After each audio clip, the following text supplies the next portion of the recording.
ನಮಸ್ತೆ ಸ್ನೇಹಿತರೆ, ಬನ್ನಿ ಇವತ್ತೊಂದು ಪೈನಾಪಲಲ್ಲಿ ಹೊಸ ರೆಸಿಪಿನ ಹೇಗೆ ಮಾಡೋದು ಏನು ಅಂತ ನೋಡ್ಕೊಂಡು ಬರೋಣ. ಸ್ವಲ್ಪ ಸಿಹಿ, ಸ್ವಲ್ಪ ಖಾರ, ಸ್ವಲ್ಪ ಹುಳಿ ಇದ್ದರೆ ಎಷ್ಟು ರುಚಿಯಾಗಿರುತ್ತಲ್ವ ತಿನ್ನೋದಕ್ಕೆ.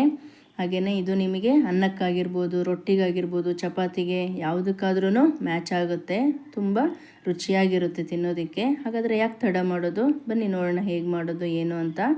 ನಾನಿಲ್ಲಿ 2 ಪೈನಾಪಲ್ನ ತಗೊಂಡಿದ್ದೀನಿ. ಇದು ಸ್ವಲ್ಪ ಹಣ್ಣಾಗಿರಬೇಕು ಅಂಥ ಪೈನಾಪಲ್ನ ತಗೊಳ್ಬೇಕು. ಕಾಯಿ ಇರಬಾರ್ದು ಆ ರೀತಿದು, ಅಥವಾ ಎಳೆಯಾಗಿ ಕೂಡ ಇರಬಾರ್ದು. ನೋಡಿ, ಈ ರೀತಿ ಚೆನ್ನಾಗಿ ಮುಳ್ಳುೇನಿರುತ್ತಲ್ಲ ಅದು ಏನೂ ಇರಬಾರ್ದು. ಆ ರೀತಿ ಇದನ್ನು ಕಟ್ ಮಾಡ್ಕೊಳ್ಬೇಕು. ಅದಾದಮೇಲೆ ಇವಾಗ ಚಿಕ್ಕ ಚಿಕ್ಕದಾಗೆ ಪೀಸ್ ಮಾಡ್ಕೊಳ್ಳೋಣ. ಹಾಗೆಯೇ ನಿಮಗೆ ಈ ವಿಡಿಯೋ ಇಷ್ಟ ಆದರೆ ಲೈಕ್ ಮಾಡಿ, ಯಾರನ್ನು ವಿಡಿಯೋನ ಸ್ಕಿಪ್ ಮಾಡಿಲ್ದೇ ನೋಡಿ. ಹಾಗೆಯೇ ನಿಮ್ಮ ಫ್ರೆಂಡ್ಸಿಗೆ ಕೂಡ ಈ ವಿಡಿಯೋನ ಶೇರ್ ಮಾಡಿ. ತುಂಬಾ ಈಸಿ ಮಾಡೋದಕ್ಕೆ, ಬೇಗ ಕೂಡ ಆಗುತ್ತೆ, ತುಂಬ ರುಚಿಯಾಗಿ ಕೂಡ ಇರುತ್ತೆ. ಖಂಡಿತ ನೀವು ಒಂದು ಸಲ ಮನೇಲಿ ಇದನ್ನು ಟ್ರೈ ಮಾಡಿ ನೋಡಿ. ಎಲ್ಲದನ್ನು ಈ ರೀತಿ ಚಿಕ್ಕ ಚಿಕ್ಕದಾಗೆ ಪೀಸ್ ಮಾಡ್ಕೊಳ್ಬೇಕು. ನೋಡಿ, ಇಷ್ಟು ದಪ್ಪ ಇದ್ದರೆ ಸಾಕಾಗತ್ತೆ. ಇವಾಗ ನಾನಿಲ್ಲಿ 1-2 ಈರುಳ್ಳಿನ ತಗೊಂಡಿದ್ದೀನಿ. ಇದನ್ನು ಚಿಕ್ಕ ಚಿಕ್ಕದಾಗೆ ಕಟ್ ಮಾಡ್ಕೊಳ್ಬೇಕು. ಹಾಗೆಯೇ ಯಾರು ನನ್ನ ಚಾನಲ್ನ ಸಬ್ಸ್ಕ್ರೈಬ್ ಆಗಿಲ್ವೋ ಖಂಡಿತ ಸಬ್ಸ್ಕ್ರೈಬ್ ಆಗಿ. ನೆಕ್ಸ್ಟು ನಾನು ಹಾಕೋ ಎಲ್ಲ ವೀಡಿಯೋಗಳು ನಿಮಗೆ ನೋಟಿಫಿಕೇಷನ್ ಬರುತ್ತೆ. ನೀವು ಕೂಡ ಮನೆಯಲ್ಲಿ ಹೊಸ ಹೊಸ ರೆಸಿಪಿಗಳನ್ನ ಟ್ರೈ ಮಾಡ್ಬೋದು.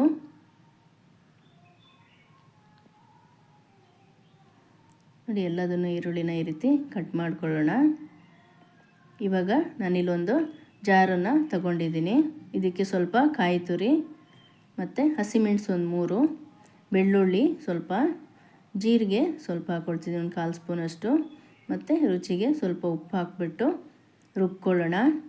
ಇದನ್ನು ತರಿಯಾಗಿ ರುಬ್ಕೊಂಡ್ರೆ ಸಾಕು. ನೋಡಿ, ಈ ರೀತಿ.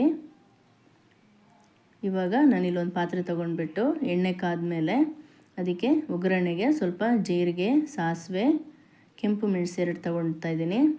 ಅದಾದಮೇಲೆ ಕರಿಬೇವು ಹಾಕ್ಬಿಟ್ಟು ನಾವು ಈರುಳ್ಳಿನ ಏನು ಹೆಚ್ಚಿಟ್ಕೊಂಡಿದ್ವಲ್ವ ಅದನ್ನು ಹಾಕ್ಕೊಂಡು ಫ್ರೈ ಮಾಡ್ಕೊಳ್ಳೋಣ. ನಾವಿಲ್ಲಿ ಈರುಳ್ಳಿನ ಜಾಸ್ತಿ ಫ್ರೈ ಮಾಡ್ಕೊಳ್ಬಾರ್ದು, ಸ್ವಲ್ಪ ಹಸಿ ವಾಸನೆ ಹೋಗೋವರೆಗೂ ಫ್ರೈ ಮಾಡಿಕೊಂಡ್ರೆ ಸಾಕಾಗುತ್ತೆ.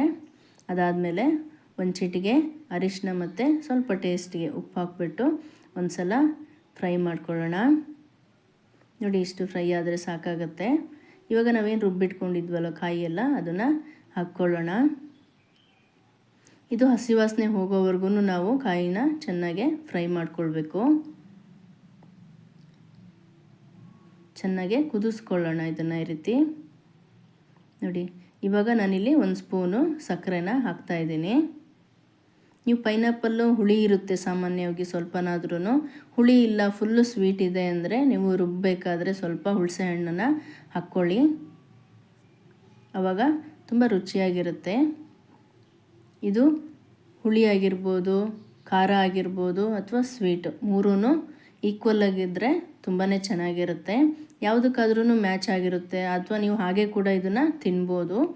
ಇದು ಮತ್ತು ನೀವು ಪೈನಾಪಲ್ ಹಾಕಿದ ಮೇಲೆ ಇದನ್ನು ಬೇಯಿಸಬಾರ್ದು. ಲಾಸ್ಟಲ್ಲಿ ಪೈನಾಪಲ್ ಹಾಕಿಬಿಟ್ಟು ಒಂದು ಸಲ ಚೆನ್ನಾಗಿ ಮಿಕ್ಸ್ ಮಾಡಿ ಕೊತ್ತಂಬರಿ ಸೊಪ್ಪು ಹಾಕ್ಬಿಟ್ಟು ಆಫ್ ಮಾಡಿಕೊಂಡ್ರೆ ಆಗೋಯ್ತು. ನೋಡಿ, ತುಂಬಾ ಈಸಿ ಮಾಡೋದಕ್ಕೆ.